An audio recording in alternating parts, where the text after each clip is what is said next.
Ceci est un livre audio autogénéré par Google. Rue des écoles.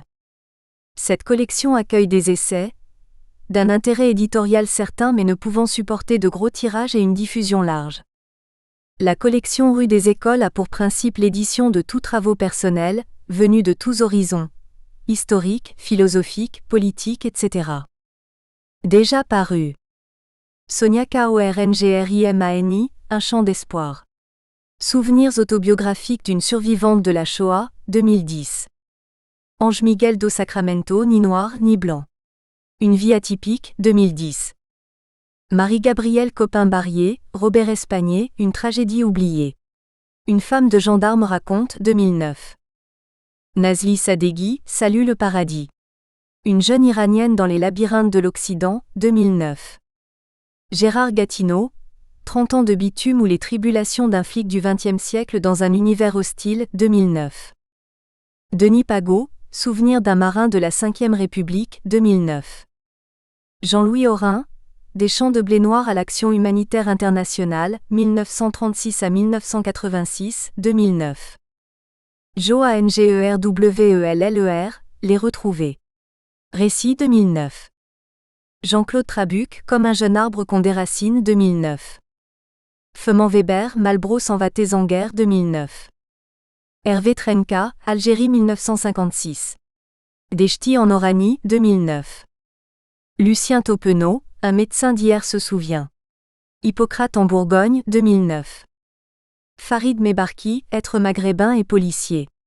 La police de l'intérieur, 2009.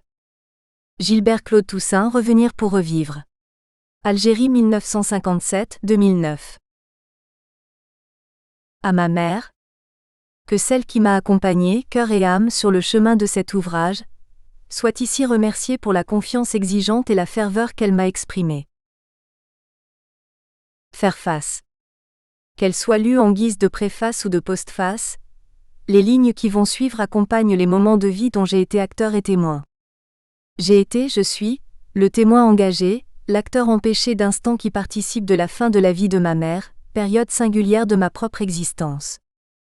J'ai commencé à écrire pour échapper au huis clos de ce tête-à-tête que d'emblée, je n'avais pas souhaité, que j'ai accepté à reculons. Mon ordinateur portable m'a permis d'éviter l'insupportable à vivre, que je ne voulais surtout pas connaître au début de ces rencontres, alors dominicales et bimensuelles. J'écrivais lorsque ma mère dormait ou de retour chez moi, après mes visites. En reprenant ces moments, j'ai été surpris de m'apercevoir petit à petit, moins nerveux, moins intransigeant, plus apaisé dans l'accompagnement que j'apportais à ma mère. J'ai accepté qu'elle entre dans la vieillesse. J'ai eu moins peur de ce qui lui arrivait et de ce qui, dans mon fort intérieur, survenait. De fait, j'ai été moins tendu, moins pressé de fuir dès que je la rencontrais. Et j'ai pu partager avec elle dans le présent, des instants heureux qui ne tenaient plus qu'à ce que nous étions capables d'être alors. J'ai voulu dire l'amour d'un fils pour sa mère, et laisser entendre les difficultés et les joies qu'une telle relation pouvait contenir. Dire à ma façon, toute relative et exigeante, égoïste aussi, combien nous avions les unes les autres à nous parler pour grandir en humanité, mûrir, évoluer et autant que faire se pouvait, avant qu'il ne soit trop tard. Nous aimer. J'ai voulu également traduire ce combat opiniâtre et quotidien auquel j'ai pris part, chaque fois que je la retrouvais. J'ai souhaité attester au fil des jours, par les mots qu'elle prononçait, les actes qu'elle portait, au travers des événements récurrents de la lutte sisyphienne de nos anciens. Tu verras ce que c'est de devenir vieux, m'a-t-elle averti à plusieurs reprises. L'entrée dans le grand âge et la vieillesse nous confrontent au plus contradictoire des paradoxes. C'est à l'heure où l'on désapprend tous les jours que l'on a le plus besoin d'apprendre. Dans le temps où notre tête, et souvent d'un jour sur l'autre, doute de plus en plus d'elle-même, nous pouvons découvrir le matin en nous levant que nous ne pouvons plus faire ce dont nous étions encore capables la veille. Qui peut sereinement affronter une telle adversité sans merci ? Avoir conscience de cette réalité complexe lorsque nous allons au-devant de nos parents âgés, pourrait nous rendre peut-être moins perplexes face à eux et nous permettre de les considérer, avec des yeux plus grands ouverts. PG. Octobre 2008. Être fils. Maman aura 89 ans dans moins de 2 mois. Papa nous a quittés voici plus de 17 ans, et elle souffre de l'avoir perdu. Elle le dit au fil des visites que je lui fais, répétant combien ce serait différent s'il était là. Toi aussi tu as été sans personne pendant plusieurs années, tu sais ce que c'est que d'être seul.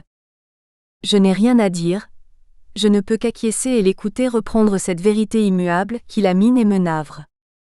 À quoi bon ressasser tout cela, se pense dans ma tête. Et tandis qu'en moi se relayent compassion et agacement, cherchant la disponibilité qui se dérobe, je m'arme de patience. Si ton père avait été là, ça n'aurait pas été pareil. Et maman suscite la présence de mon père une énième fois, le faisant vivre au travers de ses mots.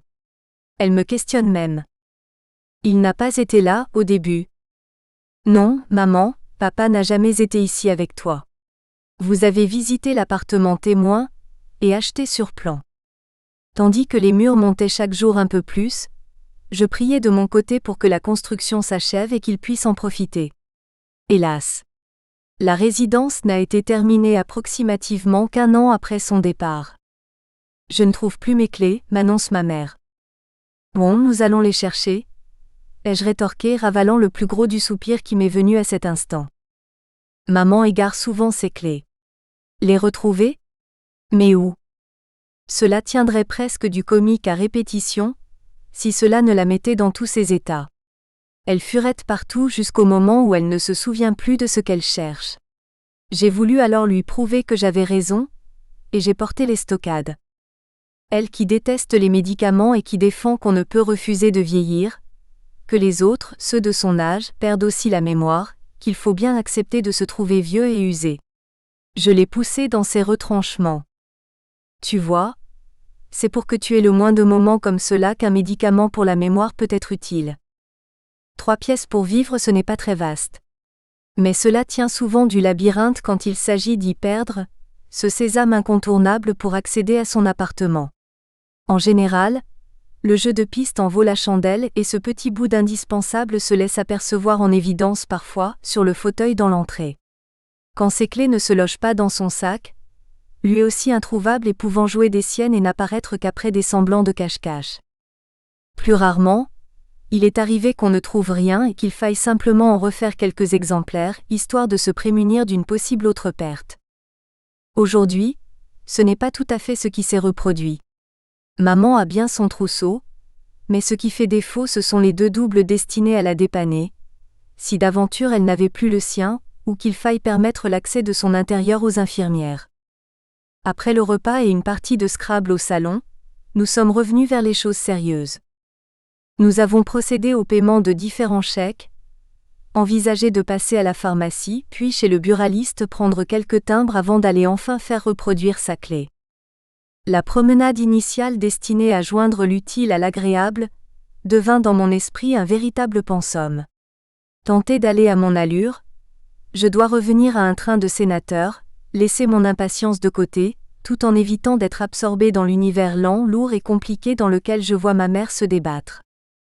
Le temps que je voulais lui consacrer s'étire et se voit dépasser. Je suis en colère contre moi. Je veux l'accompagner et lui faire plaisir, lui rendre son existence moins solitaire, moins pesante et progressivement de manière imperceptible je me sens avoir un âge proche du sien. Chaque obstacle insignifiant à mes yeux, prend des proportions insoupçonnées, devient infranchissable, impossible à vaincre. Je me mets à regarder l'environnement avec l'hostilité que je lui prête, et je ne sais plus qui sont mes interlocuteurs, quels sont mes ennemis. Y a-t-il ici quelqu'un qui me comprenne ? Quelqu'un qui ait un peu de compassion ? Quelqu'un qui se mettrait un peu, juste un peu à ma place. Vous verrez ce que c'est qu'être vieux quand vous aurez mon âge. J'entends maman louer ma patience, regretter d'avoir trop d'années par rapport à moi. Elle me prie d'excuser sa lenteur. Il ne faut pas que je la presse, sinon elle va s'y retrouver encore moins. Il faut que je réalise qu'il lui faut noter ses dépenses, qu'elle a besoin de comprendre les comptes. Sinon elle va perdre pied et ça elle ne le veut pas. Elle veut continuer à suivre ce qui se passe, même si nous l'aidons de plus en plus. Mes pauvres enfants, ce ne doit pas être drôle pour vous d'avoir une vieille maman comme moi. J'ai beau prétendre du contraire, je ne suis pas certain d'être convaincant. Qu'est-ce que tu veux, c'est comme ça. Je ne peux quand même pas avoir une mère de 30 ans. Attends mon petit, que je fasse encore un peu d'ordre avec tous ces papiers, que j'y comprenne quelque chose. À un moment, ma nervosité prend le dessus et l'égoïsme réapparaît. Mais là, y a plus rien à comprendre. Ces papiers-là, je les ai mis de côté, c'est à jeter. Arrête de te faire du mauvais sang pour rien. Bon. Maintenant je te laisse. J'ai besoin aussi de prendre un peu de temps pour moi. Bien sûr mon petit. Quand est-ce qu'on se revoit? On reste en contact. Oui, à bientôt. 21 octobre 2006. Une société sans valeur et sans tripes. Comme tout un chacun, il m'arrive de penser. M'arrive même de ressentir. Et quelquefois même, de ne plus supporter de ressentir et de penser ce qui me traverse la tête, le cœur et l'âme, ou ce qu'il en reste. Une société qui progresse, qui évolue, qui s'épanouit, fait-elle à ses anciens une place comme celle que nous leur réservons? Ou n'est-elle plus qu'un monde en dégénérescence dont l'humanité se délite, et pourrit, jour après jour? Trop de tripes ou pas assez, là serait aujourd'hui la question. Trop, et nous voyons le fanatisme hurler à nos portes. Pas assez de tripes, et les moins atteints d'entre nous s'insurgent encore de l'abandon auquel nous vouons, en toute bonne conscience nos prédécesseurs ici-bas. Je n'ai pas de talent particulier pour jouer au moraliste, et je ne suis plus le masochiste que j'étais avant mon passage par l'analyse. Je ne suis pas non plus meilleur que les autres. Mais je suis à un de ces âges où l'on balance encore et entre deux. J'ai pris conscience que j'étais mortel, c'est-à-dire seulement de passage. Chacun de nous est ici pour inventer sa vie, pour transmettre quelque chose des trésors glanés pendant son périple parmi ses contemporains. Encore faut-il en prendre conscience. Faire que son existence n'ait pas été vaine, qu'elle ait pu de quelque manière que cela ait été apporter un petit plus aux unes et aux autres. Ma mère est une personne âgée. À près de 90 ans, sa mémoire s'altère, ses forces la quittent et bien que chez elle, la solitude lui pèse. Ses enfants, sans être véritablement absents, n'assurent pas la présence pérenne dont elle souhaiterait bénéficier. Prenant conscience que les semaines et les mois risquent de devenir plus lourds pour elle et pour nous, et que maman pourrait très vite perdre le peu d'autonomie qui lui reste, je me suis mise en quête d'informations et de pistes éventuelles à sa situation actuelle. Après que certains m'aient affirmé qu'il n'y avait rien à faire, et qu'il fallait attendre une prochaine dégradation de son état pour envisager une orientation en établissement, prêtant l'attention à d'autres conseils, je me suis rapprochée de quelques institutions. Je ne me suis pas tournée vers les maisons les plus modestes, mais je ne suis toujours pas revenue de ce dont j'ai repris connaissance. J'étais déjà cette âme habituée dont parle Peggy, et par mon métier je connaissais ces structures dans lesquelles je projetais d'y déposer ma mère. Une fois que je me suis trouvée dans le troisième des lieux que j'avais projeté de visiter, je me suis surpris à l'apprécier, à le trouver plus accueillant que les précédents. Il avait taille humaine, ni petit ni trop grand. Calme et spacieux était l'air d'accueil. Nous espérons que vous avez apprécié cet aperçu. Pour continuer à écouter ce livre audio sur Google Play Livres, utilisez le lien dans la description de la vidéo.